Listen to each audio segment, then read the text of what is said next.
Hello, ladies and gentlemen, welcome. We're on Baldur's Gate 3. This is Azrael Dame if you do not know. If this is your first time watching, I'm going to show you, my fellow Baldurians, how to min-max your playstyle in the Nautiloid, the absolutely best start you can get. And this is on Hot Patch number 17. Now, get comfy and buckle up because I'm going to show you everything you need to know on the Nautiloid. How to reach level 2.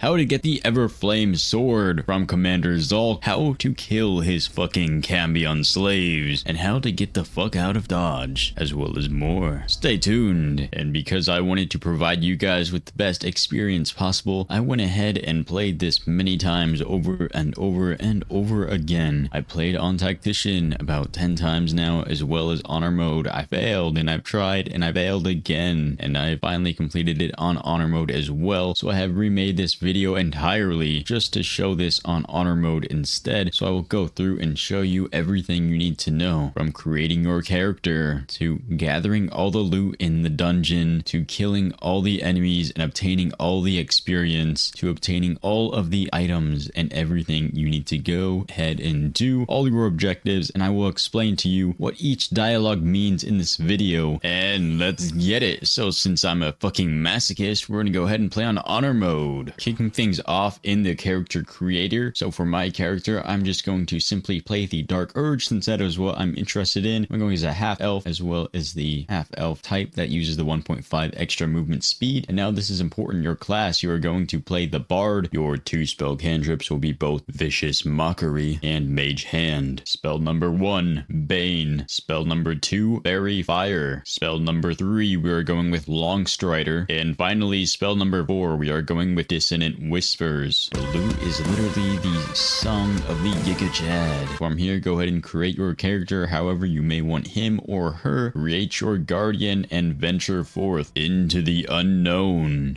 the chaos, the Nautiloid. Waking up on the Nautiloid, we're going to start off feeling like we just took a jackhammer to the fucking skull. Go ahead and loot this mind flayer. He's going to be carrying a jewel or some bullshit like that. Go ahead and grab this cartilage's chest right here. Pick up all the gold and whatnot was inside of it, and then pick up the actual chest itself.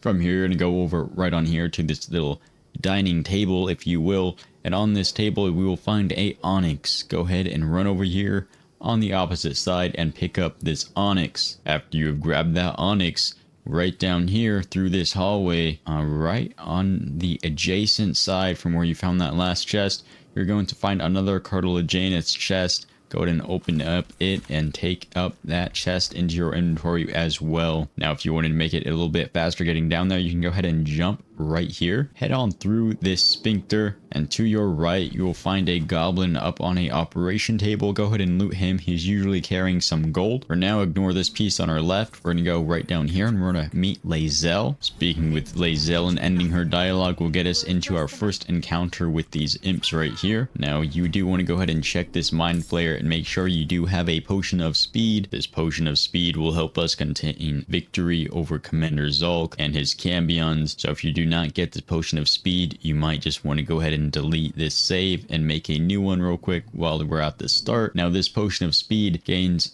an extra action, a +2 bonus to armor class, advantage on dexterity saving throws, and it doubles your movement speed. It lasts for 3 whole turns, and when the condition ends, you sadly become lethargic, which means you do actually end up losing 1 turn after it, so you have to be mindful of when that's going to wear off. However, the good news is that we can actually hit that on 3 characters if you put the potion down right. Now, in this first encounter room, you should be able to loot 5 imps in total, 4 dead thralls, and you will also receive 1 dead mind flayer on the floor. Adding that onto the mind flayer we picked up on in the first room when we first woke up, and we also obtained a goblin. So that is your full loot list that you should have from now. And go ahead and loot all these guys. You will need at least 2 light crossbows, any healing potions potions or whatnot that you may find, any caustic bulbs. This is just a bonus that'll help you out later on if you do end up taking more damage and whatnot. All the loot is randomized, so do not get exactly the same things. That is perfectly fine. As long as you get this potion of speed, you're going to be good to go. Go head up this arterial mesh and through this sphincter straight ahead. You're going to run into this control room. Inside this control room, you will find these two guys up on operations tables.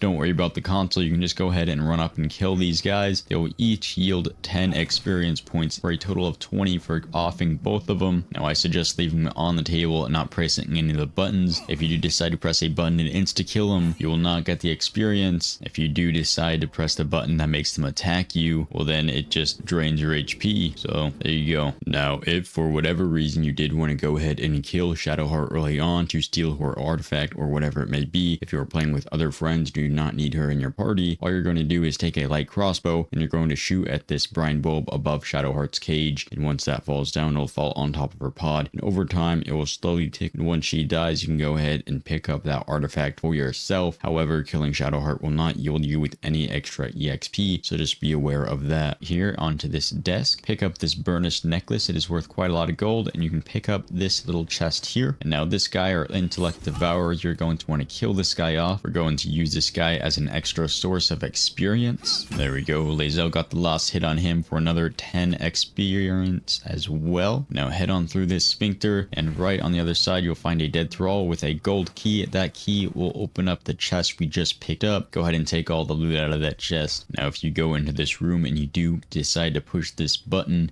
it will turn this human into a mind flayer. Now what you used to be able to do, you used to be able to take a caustic bulb and throw that bulb underneath the mind flayer pod, and that would kill the mind flayer, which would give you more experience, which would actually be able to get you to level 3 in total, but we are no longer able to do that. It is patched, so just go to this chest, pick up your HP potions, and pick up the chest as well. Loot this body, make sure you pick up the Eldritch Rune. The Eldritch Rune is what we're going to use to let Shadowheart out. The reason I say don't go get us before you go and kill this brain right here is because if you do, us will actually change sides and decide to attack you, and you'll end up having 2 brains kill you because us is very strong. Go ahead and stick your Eldritch Rune into the socket. The Arcana check does not matter. The Arcana check is just there for you to make sure it is not going to change Shadowheart into a mind flayer. You can ignore it. Go ahead and use your Illithid Wisdom throw. It is only 2. If you do fail, worst case scenario, you can just use Lae'zel instead. There we go. Go ahead and talk to Shadowheart. Once you talk to Shadowheart, you have both Lae'zel and Shadowheart in your party. Go ahead and pick up this Nautiloid tank right here. We will need this for the boss room. Now from here we can head on back to the starting area where we have first left our first little pod room, and from there we will find us. When you get back over here into this control room, go ahead and go right back up to this altar here. Talk to the man and make an investigation check. If you successfully complete that investigation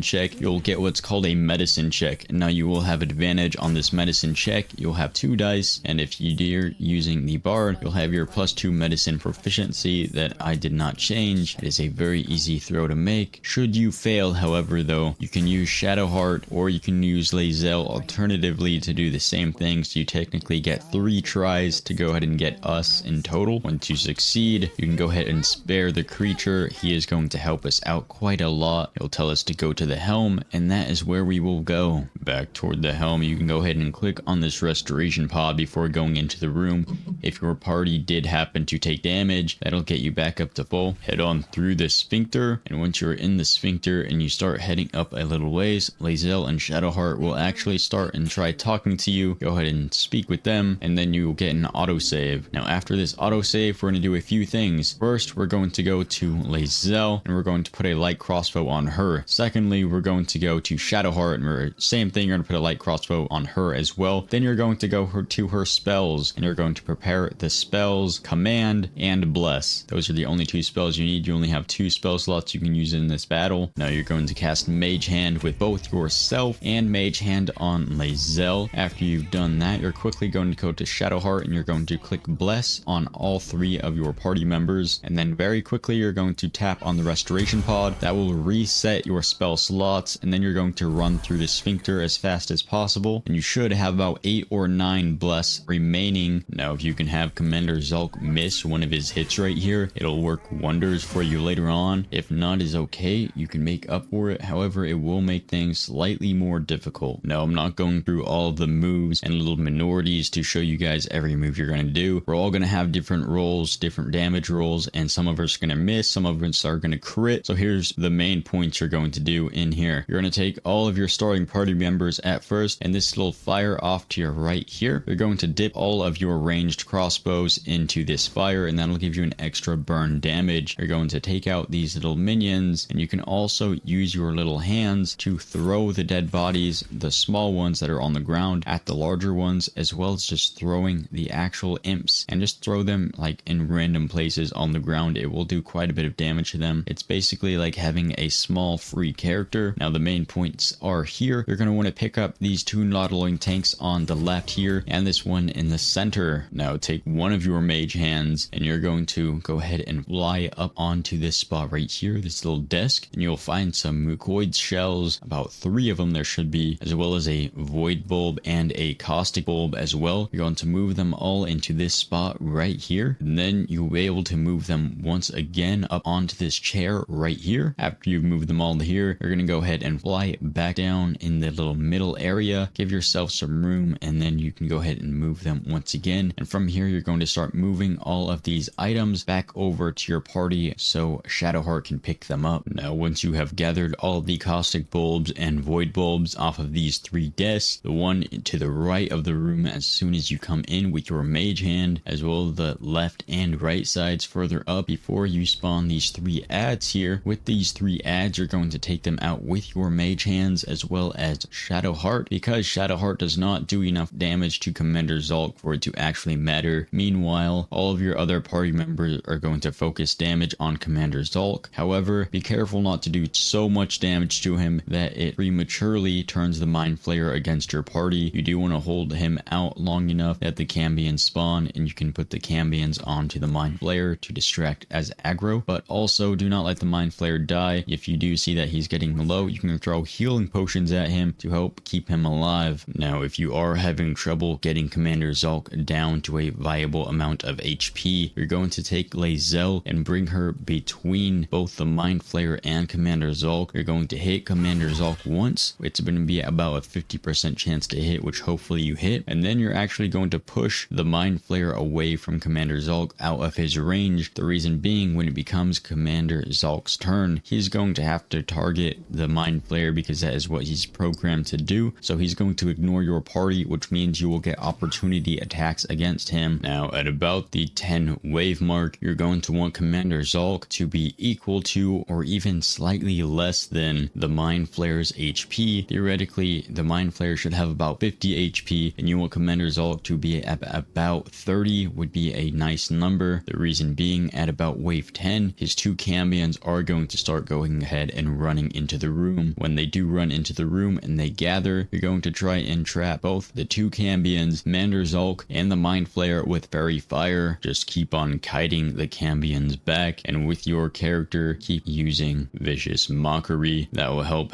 the creature you target have disadvantage on their next attack rolls. That'll help keep the damage of Commander Zhalk way down so your Mind Flayer does not die early on you. Now, at about wave 8 or 9, when the Cambions run into this room, when they start flying, that means they are going to throw fireballs. Also, about halfway through the battle, you will notice that your bless spell that you casted before you walked into this room is going to start wearing off. You're going to want to use hastened before or after bless wears off by around wave, say, number 9 to wave number 7. You are going to want to pop that off. You're going to want to focus on one of these guys at a time. So you're going to use your command spell, and you're going to command to drop once again on one of the Cambions, and you're going to make sure that you pick up this weapon right away, because if you do not pick it up by their turn, they will pick it back up and they will kill you. And you can throw Fairy Fire on all of those guys and hopefully succeed on that Fairy Fire throw on all of them. That would be best case scenario. Now, at this point in the battle, at about wave 7 to 5, maybe even 4, depending on how you're doing, you are going to want all of the guys center together. So by now you should have just 2 Cambions and the Mind Flare. If you do have Commander Zhalk, you might as well just reload or give up on it, because there's no way you're going to kill them in time unless they are really low, say 50 or 60 HP. You might get lucky and be able to do it.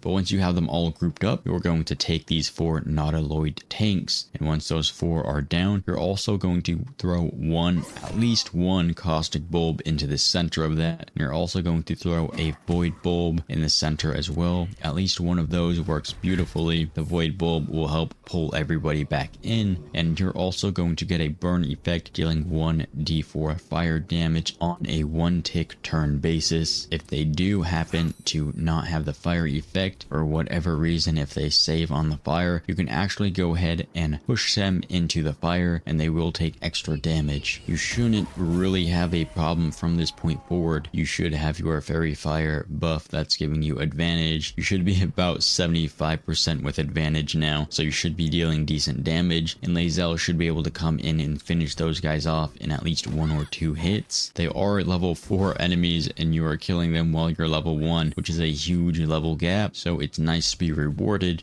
You'll end up with about 700 gold at this point. If one of your Cambions does have a lot of HP, you can go ahead and frighten him with your Bard if you do still have a spell slot remaining. Be very spareful with your spell slots in this fight. Get 2 uses on each of your characters. Make sure you use actions like Daze and Lacerate and whatnot. These skills will help you deal more damage as well as damage over time, which means you'll be able to kill these guys faster. Remember, we are on a time limit, ladies and gentlemen. At this point, at about wave 3, you should be finishing things up. Theoretically, you want to have everything done by wave 2. It's going to take you a little bit of time to go ahead and run back to the console. Just remember, us cannot activate the console, so if you think about turning it on with us, you're going to get fucked up. However, a bonus thing with us, if you do manage to keep us alive, you will find him later on in your game. However, if he dies, that will be the end of him, and you do not want him to die because he does not give us anything, does not give us EXP, he does not give us any drops, so keeping him alive is really a nice treat to add on top. You can end up putting all of the loot on Lae'zel other than the heavy chests and the Nautiloid tanks. Go ahead and give those, say, Shadowheart or something like that. Throw all of your loot into one chest, and then you can go on your character, and if you click take all, it will actually give you all of the loot inside of that chest. It will make you overweight. However, because Lae'zel's weight was able to carry it, you're actually able to move all of that loot on over to yourself. Otherwise, once you hit the weight limit, it will cap you off and you will not be able to move any other items over to your character. So that's one way you can use to go ahead and hoard all the items, and that way you don't have to worry about going and finding Lae'zel or Shadowheart later on, or any other character to go find your loot. Now that, ladies and gentlemen, is how you min-max the Nautiloid, and we ship this mighty Nautiloid hi-ti-ho. And there we are, ladies and gentlemen. At this point in time, I am currently at 291 experience with 309 remaining. That leaves us at level 2.5. Now this has been the Baldur's Gate 3 experience with Azrael Dame on how to min-max the Nautiloid. Now don't forget, hit that follow, hit that like, hit that subscribe, and hit that notification button. This has been Azrael Dame, signing off.